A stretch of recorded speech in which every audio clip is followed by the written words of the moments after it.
Hi, I'm William. This is the Wine Room at Putnam Market in Saratoga Springs. Now, the origins of biodynamic viticulture stretch back to the 1920s and Rudolf Steiner and his views on integrated agriculture. And I think it's worthwhile just for a second imagining what the world of Western Europe must have been like in 1924, 6 years after the end of the First World War and 4 years of unspeakable horror at the unveiling of the industrialization of warfare and the desire to rid the world of the evils of industrialization must have been quite strong.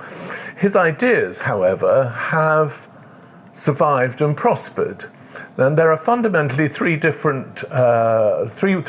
in which biodynamic agriculture differs from organic agriculture. The first is the notion that you treat the entire farm as a living, balanced organism, so that the whole thing is self-sufficient. That's the first thing. The second thing is that you are going to apply 9 particular preparations, which are all made from organic things and which have been allowed to mature, usually in some part of an animal, like a cow's horn, in the soil, in the farm, and usually allowed to mature for 9 months. That's the second thing. And the third thing is that you are going to conduct the day-to-day activities of the farm according to the phases of the moon.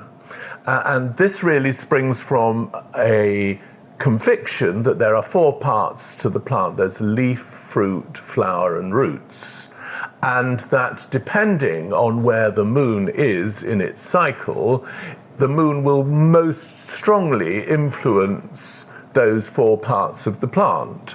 So what it means is that if you've got more or less 30 days, 32 days, you've got 8 cycles of each of these. So you've got roughly 3 days for each of the root and the leaf and the flower and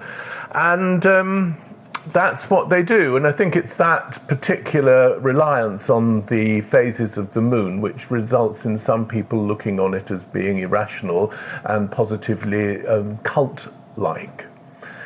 The received wisdom about biodynamic viticulture is, regardless of the practices or the foundations of them, the outcome is wines of extremely high quality, and that is certainly true.